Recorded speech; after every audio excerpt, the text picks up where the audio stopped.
नमस्कार, मैं हूं राज और आप देख रहे हैं प्योर पॉलिटिक्स। भाई, बिहार में एक अलग ही तरह का ड्रामा हो रहा है। तेजस्वी यादव मुख्यमंत्री बनने के लिए इतने लालायित हैं कि अब वो उटपटांग हरकत कर रहे हैं, उटपटांग वायदे कर रहे हैं और ये साबित कर रहे हैं कि क्यों किसी प्रदेश में एक पढ़ा लिखा मुख्यमंत्री होना चाहिए।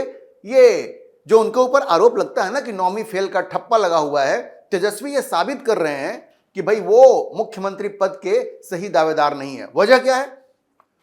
चुनाव जीतने के लिए तेजस्वी यादव की बेकरारी इस लेवल तक पहुंच गई है।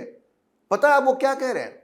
आपको मालूम होगा वो कह रहे हैं कि हम चुनाव जीत गए, अगर हम मुख्यमंत्री बन गए तो हम बिहार में हर घर को एक सरकारी नौकरी देंगे।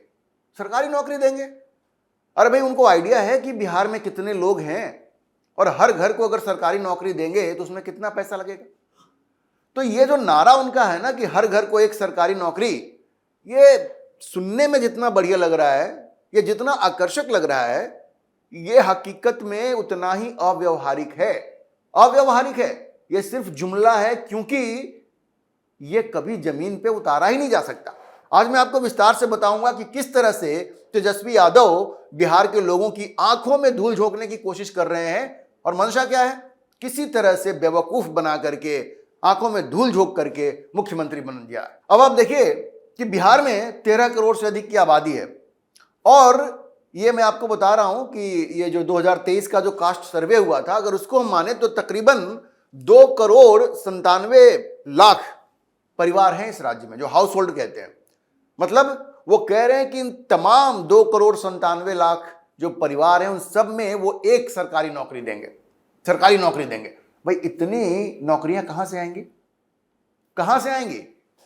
तो देखिए, ये केवल एक लोक लुभावन नारा साबित होगा और ये सिर्फ नारा ही नहीं है, बल्कि एक तरह से कहें तो आर्थिक और प्रशासनिक आत्मघात होगा। ये आत्मघात होगा। कोई सरकार अगर कोशिश करती भी है तो पूरा उसका कंसंट्रेशन भंग हो जाएगा, क्योंकि पैसा तो है नहीं।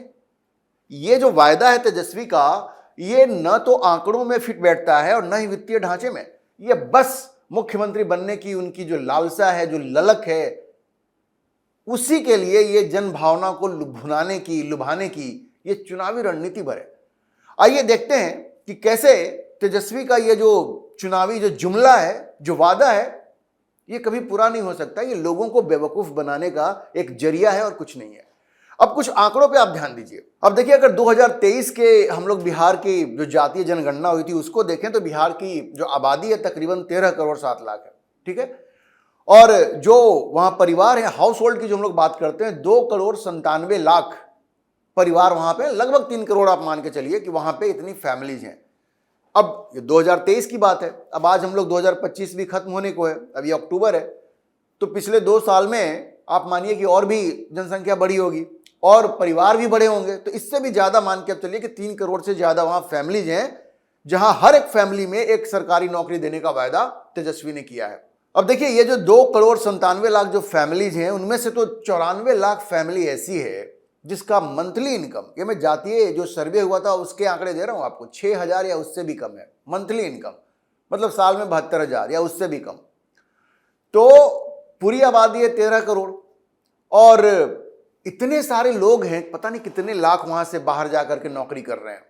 ये सब लोगों को भाई आप नौकरी कैसे देंगे?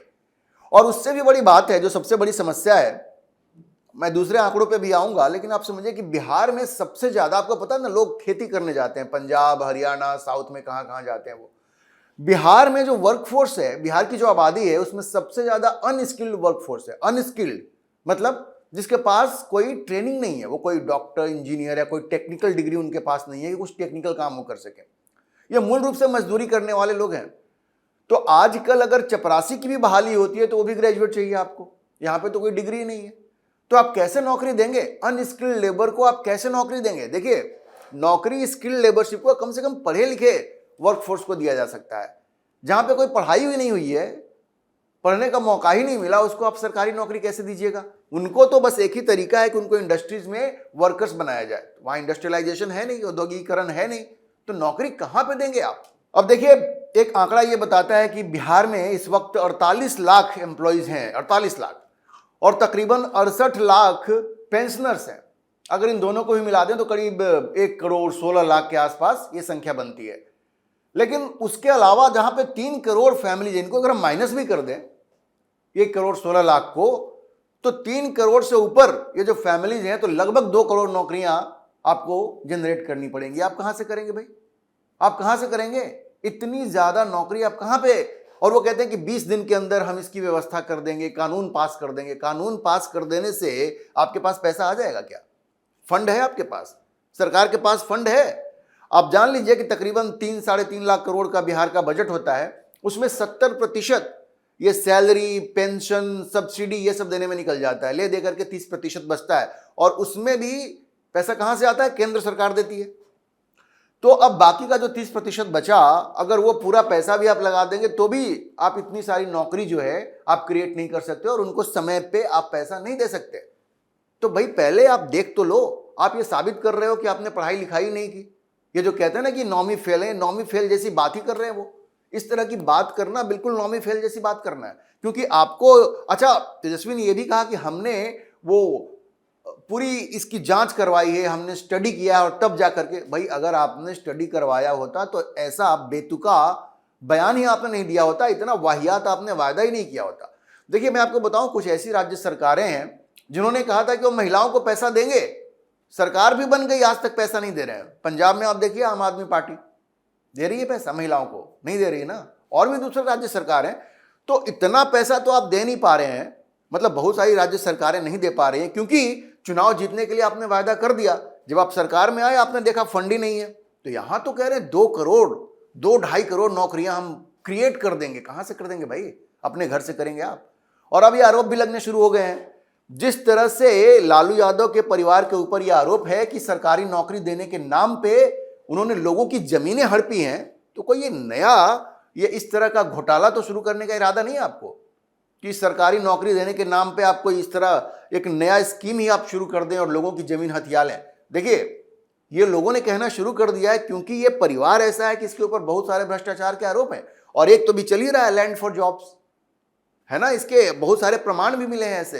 तो ये भी कहा जा रहा है, लेकिन वो तो एक भ्रष्टाचार की बात हो गई। अगर हम लोग तर्क की दृष्टि से देखें और आंकड़ों को अगर देखें, बिहार के फाइनेंस को देखें, तो ये जो दावा तेजस्वी कर रहे हैं कि हम इतनी नौकरियां क्रिएट करेंगे, और ये जो उन्होंने वायदा किया है, ये सिर्फ जनता की आंखों में धूल झोंकना है, इसका हकीकत से कोई लेना देना नहीं है। देखिए सवाल यह है कि बिहार में रोजगार तो एक जरूरी चीज है, हर किसी को रोजगार चाहिए, और बिहार जैसे प्रदेश में तो बहुत चाहिए। मामला क्या है वो समझिए। बिहार में सरकारी नौकरी का एक बड़ा क्रेज है। एक उदाहरण मैं आपको देता हूं, जब 1990 में लालू प्रसाद मुख्यमंत्री बने तो अपने गांव गए, अपनी मां से मिले, बोले कि पहले तो उन्होंने कहा कि हम हथुआ महाराज से भी बड़े आदमी बन गए। बिहार में हथुआ महाराज एक बड़े जमींदार हुआ करते थे।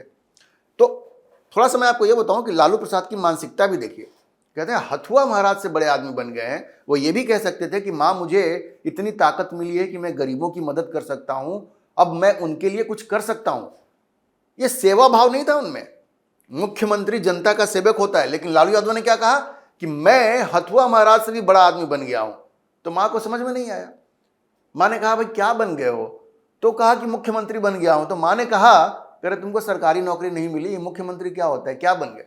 तो कहने का मतलब यह है कि बिहार में सरकारी नौकरी का ये क्रेज है, और ये जो क्रेज है ना, ये जो कमजोरी है, उसी का फायदा ये तेजस्वी यादव उठाने की कोशिश कर रहे हैं। दुनिया में कहीं भी अनएम्प्लॉयमेंट की जो समस्या है उसको सरकारी नौकरी दे करके दूर नहीं किया गया। दुनिया में कहीं भी, दुनिया की जितनी भी बड़ी इकोनॉमीज हैं उनमें नौकरी अगर कहीं है तो प्राइवेट सेक्टर में है। प्राइवेट सेक्टर ही नौकरी दे सकती है। सरकारी नौकरी वो अमेरिका में भी नहीं है, यूरोप में भी नहीं है। कोई देश धनी नहीं बना है सरकारी नौकरी दे करके, और किसी के लिए संभव ही नहीं है। तो आप ये क्या कर रहे हैं भाई? यहाँ पे जनता की आंखों में धूल झोंक रहे हैं। बिहार को चाहिए क्या? उस पर तो आपने कुछ कहा नहीं। देखिए बिहार में जितना अनस्किल्ड लेबर है, अगर उसको भी हम ध्यान में रखें तो बिहार को आज जो चाहिए वो है इंडस्ट्रियलाइजेशन, औद्योगिकरण चाहिए। प्राइवेट सेक्टर वहां पे सेटअप किया जाए, इसकी जरूरत है। और तेजस्वी ने उसके लिए कुछ कहा नहीं। जैसा मैंने कहा आपको, वहां ज्यादा कृषक हैं, काम करने वाले मजदूर हैं, इनको आप कहां खपाएंगे?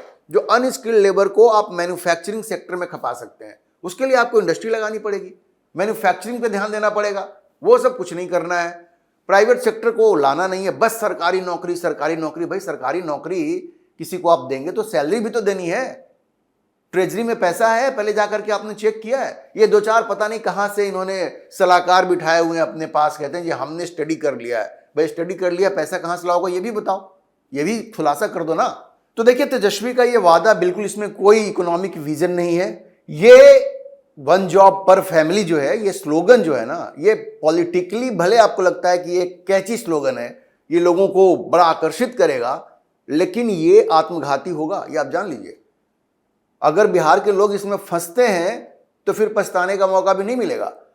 तो बिहार को जरूरत है कि भाई वहां स्किल डेवलपमेंट किया जाए, लोगों को एंटरप्रेन्योरशिप सिखाया जाए, प्राइवेट इन्वेस्टमेंट हो, तब जाकर के वहां पे रोजगार के अवसर बढ़ेंगे। इसके लिए रिफॉर्म की जरूरत है। ये नहीं कि आप वोटर की जो सेंटिमेंट है बेचारा, उसको एक गलत सपना दिखा करके आप सत्ता में आ जाए, आंखों में धूल झोंक करके आप सत्ता में आ जाएं और बाद में कह दे कि भाई हमने बड़ी कोशिश की, कुछ हो नहीं पाया, हमारे पास पैसा ही नहीं है। यही होगा। कोई भी सरकार अगर ऐसा करती है, कोई भी पार्टी ऐसा कहे कि अगर सत्ता में आती है तो बाद में यही कहेगी कि हमने कोशिश की लेकिन ट्रेजरी में पैसा नहीं है इसलिए हम कर नहीं पाए। तो भाई आप जानबूझ करके लोगों की आंखों में धूल क्यों झोंक रहे हैं? अच्छा देखिए, इसमें एक ही खतरा है, कई बार क्या होता है ना, कॉम्पिटिटिव पॉलिटिक्स हो जाता है। अब तेजस्वी ने यह वायदा कर दिया, क्या पता कल को भाजपा भी कुछ ऐसी ही बात कह दे। प्रशांत किशोर भी कहां पीछे रहने वाले हैं, हालांकि वो तो बड़े इकोनॉमिकली कहते हैं कि हम बड़े साउंड हैं, हम ऐसी कोई बात ही नहीं करेंगे जहां की हम ये न समझ लें कि कहां से पैसा आएगा। लेकिन कॉम्पिटिटिव पॉलिटिक्स है, क्या पता है देखा देखी दूसरे लोग भी ये कहना शुरू कर दें। ये एक बहुत ही गलत परंपरा की शुरुआत कर दी है तेजस्वी यादव ने। जो चीज बिल्कुल संभव नहीं है वैसी बात वो कर रहे हैं, और देखा देखी दूसरी पार्टियां भी ऐसा कह सकती हैं, और अंत में नुकसान किसका होगा, दिल किसका टूटेगा? वो बिहारियों का ही टूटेगा। ऐसे उठपटांग वायदे करके कोई सत्ता में आ जाए और बाद में आपको रोना पड़े, बाद में आप कहेंगे कि हमारे साथ धोखा हुआ है, तो ये तो बात ठीक नहीं है ना। तो पॉलिटिकल पार्टीज को ये बात समझनी चाहिए, और तेजस्वी को तो जरूर समझना चाहिए, क्योंकि ये कोई पढ़ा लिखा आदमी इस तरह की बात नहीं कर सकता। तो देखिए, तेजस्वी का जो ये वादा है ये बिहार के लोगों के लिए आशा की किरण हो सकता है, लेकिन देखिए एक आर्थिक भंवर में धकेलने वाला ये असल में एक मृग तृष्णा है। कुछ लोगों को लगे कि ये एक आशा की किरण है, लेकिन ऐसा नहीं है, ये मृग तृष्णा है। आप बेकार इसके पीछे भागेंगे क्योंकि ये होने वाला नहीं है। देखिए, जब बजट पहले ही कर्मचारियों और पेंशनरों को वेतन में दबा हुआ हो, भाई इतने कर्मचारी हैं, इतने पेंशन उठाने वाले हैं और राज्य की आय सीमित हो, तो करोड़ों नौकरियां देना केवल सपना है, यह बिल्कुल असंभव है। बिहार को, जैसा मैंने कहा, चाहिए ठोस विकास। यहां पे स्किल डेवलपमेंट चाहिए, प्राइवेट सेक्टर का इन्वेस्टमेंट चाहिए, ना कि इस तरह के वादे चाहिए जो सुनने में भले आपको लुभावने लगे लेकिन हकीकत में टूटे दिल और खाली खजाने का रास्ता दिखाएंगे। दिल आपका टूटेगा और खजाना खाली है, कुछ हो नहीं पाएगा। तो सच्चाई यह है कि बिहार को लोगों को चाहिए उद्योग में निवेश करे सरकार, स्किल डेवलपमेंट करे, एडमिनिस्ट्रेटिव रिफॉर्म्स करे। हर घर को नौकरी का वादा सुनने में क्रांतिकारी लगता है, लेकिन इसके लिए संसाधन चाहिए ना। वो संसाधन बिहार में है नहीं और कोई रोड मैप भी नहीं है। तो ऐसे वादे जनता की आकांक्षाओं से खेलते हैं, राजनीति को जिम्मेदारी से ज्यादा ये नारेबाजी में बदल देते हैं। तो बिहार को सपनों की नहीं, संरचना की राजनीति चाहिए, वरना ये बेरोजगारी का जो पहाड़ है ना, ये और भी ऊंचा होगा और वादे फिर धूल ही खाते रह जाएंगे। अभी के लिए इतना ही। आप इस विषय पर क्या सोचते हैं, अपनी राय कमेंट बॉक्स में जरूर लिखें, और अगर आपको वीडियो पसंद आया हो तो आप इसे लाइक करें, शेयर करें और हमारे चैनल को सब्सक्राइब जरूर करें।